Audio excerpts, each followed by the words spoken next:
On this episode of One Foot Flipper, we're going to talk about free shipping and why I don't think you should do it. Stay tuned. One Foot Flipper. Hi, Paige here, the One Foot Flipper. How's everybody doing? I don't have all that much to complain about. It's December 22nd, getting towards Christmas, almost the end of the year, almost the end of that quarter four, although I hope this video lasts forever, so happy whatever day it is to you right now.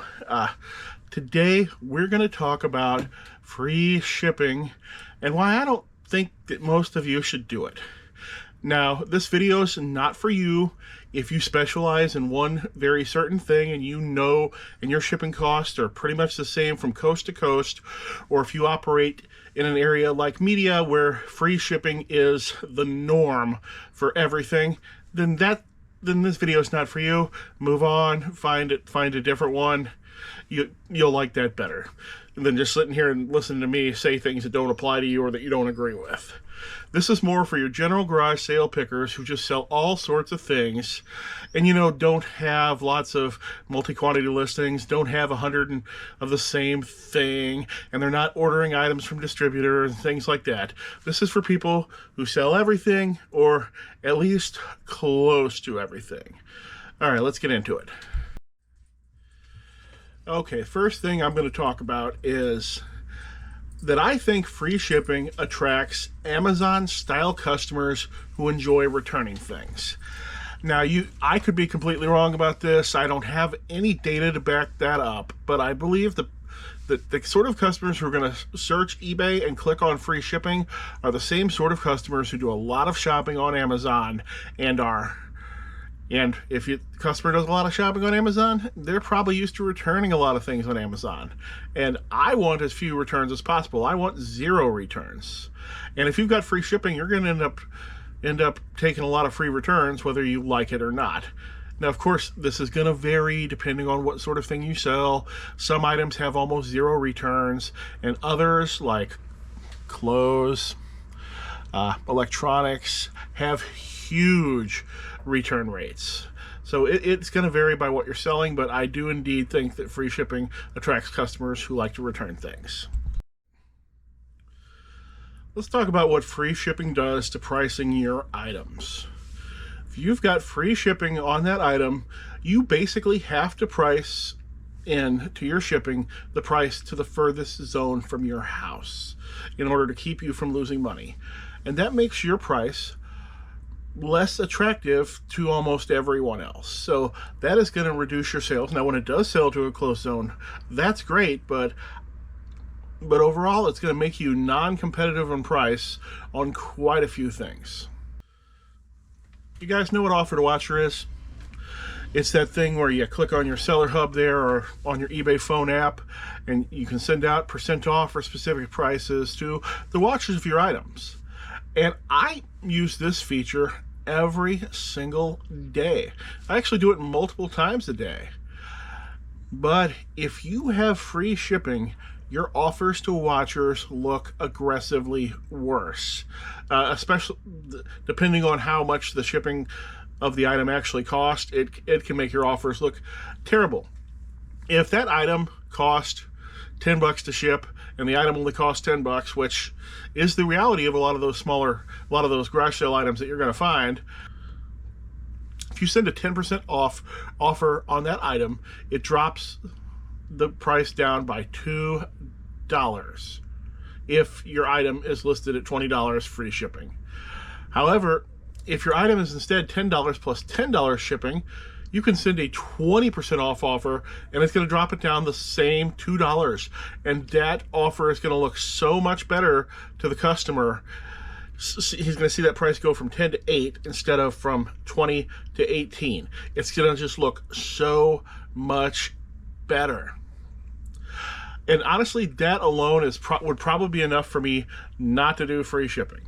Because I do offers watchers sometimes every hour. It depends on how much of my time I'm spending on eBay versus YouTube versus the tiny amount I spend out in the real world. And the other thing is, it makes it you've got to think about your shipping cost when you do offer to watcher every single time you send an offer out. And Do you know in your head already? You can glance and you know the shipping cost that you factored into that free shipping item. Do you know that on all your items, on all your hundreds or thousands of items? Hey, maybe you were smart and maybe you included that estimated shipping cost in your custom SKU, but I bet you didn't. So you've got to factor that in every time you send an offer. You certainly are not going to be able to safely blast out offers to 50 people at a time or 100 if you wait a few days before doing it without having to think about every single one. I could lose 2 hours a day to this alone. So that's one reason why I don't do free shipping. Another reason I don't do free shipping is something that you, as a viewer, are going to find hilarious, especially if you like to watch Dave all the time. It allows you to make a major screw up. If you ever do free shipping, it allows you to accidentally do free shipping on something that wasn't supposed to have it. Have you ever done this? I know I've seen all sorts of YouTubers say they've done it. They put their item up and they accidentally attach free shipping to it. Either they were selling similar off their own item, they just picked the wrong shipping rule off a drop-down box. It doesn't matter how they did it, but they did it. That could be a $3 mistake. That could be a $50 mistake. Do you want to make that mistake in the first place? If you don't use free shipping, you don't have a free shipping rule, there's no way to accidentally do free shipping on your item, which, another reason not to do it, right? A lot of you might not be aware of this, but shipping costs change all the time. The post office updates at least annually, like sometimes more than once a year. The negotiated rates that Pirate Ship has and eBay has with the various carriers can change annually or even more often than annually. And between all those, you can see rates change every couple of months depending on what's going on there. And if you're using free shipping, there's no easy way for you to account for that in bulk, is there? Oh, post office just updated their shipping costs. I've got 1,300 free shipping items with all sorts of weights to them. What do? How do I figure that out? If you at least did the thing I said before, where you at least had that weight in the custom SKU or how much you were accounting for the shipping in the custom SKU, you have a little bit of a head start, but in reality, you've got a bunch of homework every time the shipping rates change, or you just cut your profit margin down every time the shipping rates change. Since they usually go up, it's very rare that they go down. And over time, this is just going to get worse and worse. If that item's been in your store for a few years, or a lot more than a few years, you might have $6 shipping attached to an item that weighs 3 pounds. And might end up shipping it to California at a cost of $23. And the item itself only costs $5. Now, it takes a lot of mistakes and bad store management for that to happen, but I know it happens. And there are some people out there who do have bad store management. I mean, not you, not me, but that guy down the street who breeds ferrets and sells them on Craigslist? You think that guy has good store management? Do you think the people living in his basement have good store management? Somehow I don't think they do. However, if you're just using calculated by weight shipping on eBay, one way or another, no matter how it's calculating, you don't have to do a thing when the rates change. Or if you're at least using shipping rules, like I have an under 1 pound shipping rule, so every time was previously first class, but now it's ground advantage. When that price changes, I just change that shipping rule so I don't have to worry about it. Just update the price a tiny bit. Usually what I actually do with my items, I calculate them if they're over 1 pound, I use calculated shipping from USPS, calculated priority, as the baseline, unless the item weighs 8 pounds or more. Then I use calculated UPS as the baseline instead. And when it comes time to ship, I might ship at UPS, I might ship at USPS. Just depends on which one's cheaper. It doesn't really end up mattering in the end. Customer still gets the item, and you can save quite a bit of money. And that's why I don't suggest offering multiple shipping options to your customers, it's just going to tie your hands and cause you to make less money. You really want to have to go to UPS on a day you wouldn't go to UPS just because one customer picked UPS? Or worse, you want to send a $4 item express mail because the customer picked that, and then it didn't get there in time for their birthday party anyway because they ordered it at 11 p.m. on Friday night and expected that next day package to show up Saturday morning? So then they're going to want to return it? No, not at all. Hey, do you like eBay promotions? I like some of them. Not a big fan of the coupon, but % off sale, not bad if you want to make a little bit of extra money. I don't like the coupon because the redemption rate is so ridiculously low, and the coupon doesn't show up in it when you get ranked into the search. The coupon price is thrown out the window. They don't look at that. They only look at the listed price of the item, so that's why I don't like to do the coupon. But if you're just doing that % off sale, guess what? If you do free shipping, you can't just safely do a % off sale, can you? Can't decide, oh man, gonna go out to Nevada and visit J-Ride next week. I better put 30% off on everything so I can get a little bit of money going. But the problem is that might make some of your items, because you're giving both 30% off the shipping on that sale and on the price of the item, if you've got free shipping. And that might make it some of your items where you're paying for the privilege of giving that item to the customer for free. Think about that. You're paying to give that item away. And even if you're not paying to give the item away, you just, the 30% off sale discounted both the item and the shipping, so you're making vastly less money than if you didn't discount the shipping. So if you do free shipping and you want to do a sale, you've got to carefully examine every single item and set the prices differently or decide whether or not to include them in the sale. And if you love promotions, that's a reason right there not to do free shipping. Another reason why I don't like free shipping is because free shipping generally guarantees that your heaviest items are going to be on a steady track to the furthest shipping zones from your house. You know why? It's because people who use calculated shipping will be able to offer a much lower overall cost to that same item than you are, because you had to take that farthest zone into account, or maybe you didn't even take the furthest zone into account. Maybe you were priced it more in the middle, which a lot of free shipping sellers will do, and then just eat it when it goes to the furthest zone. But the people who use calculated, they're going to beat you, and they will be shipping a steady stream of things to their closest zones. And when those returns come, the returns will be coming from the closest zones and not the farthest zones. So with free shipping, you'll be shipping to the coasts all the time.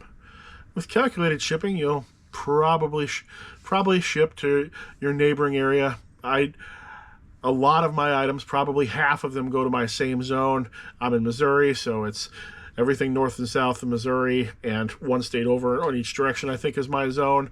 And that's easily half my items. I don't sell nearly as many items to California as other sellers do because I use calculated. Those coastal customers are indeed picking the people with free shipping, because the free shipping people end up being cheaper at the detriment to the free shipping sellers. So, do you have a regular markdown schedule in your store? Do you know what a regular markdown schedule is? I'm sure you do, but I'm gonna repeat it just in case your cats are sitting next to you in the background and they don't know what it is. A regular markdown schedule is where you decide a time for pretty much all your items to get marked down a certain amount of money. Usually you exclude quantity items in this, but what a markdown schedule will do is it fixes a lot of problems. It makes sure that the item doesn't hang around in your store forever unsold, or if you priced it too high or the market changes. A regular markdown schedule will fix most pricing problems. Although if you priced way too high, even a regular markdown schedule might take many years to fix the problem. But if you are pricing pretty decently to begin with, a markdown schedule will fix most pricing problems. What I do personally is, Every day I check and see what items are set to end in the next 24 hours. Then I end them. Then I use the sell similar feature and I launch them back out 3% cheaper. And I do this every single day. So all my items go down by 3% every month. And clothing sellers usually have a more aggressive markdown schedule than that, often doing 10% per month, or I've even heard 20% per month. But I'm not a clothing seller, and a lot of my stuff is more longer tail, so I do the 3% per month. But if I had free shipping, that would ruin that. I'd have to look at every single item that I was marking down and figure out what percentage of that is the shipping. And my account is pretty big. Sometimes I'm marking down 50 items a day. I've had days where I've marked down several hundred per day just because all the stars all aligned, and I happen to have multiple months in a row where I listed a whole bunch of stuff that hadn't sold yet on the exact same day of the month. But free shipping would turn that daily task of mine that takes minutes into a daily task that takes an hour or more. And that's an hour that I am not listing, shipping, sourcing, or even making YouTube videos. And not that making the YouTube videos makes me much money. I mean, I'm up to $330 per month now. Thanks, everybody. I do appreciate it. Still no sponsor money either. I've turned down every sponsor who's contacted me, even Vendu, because I'm not ready to sell out just yet.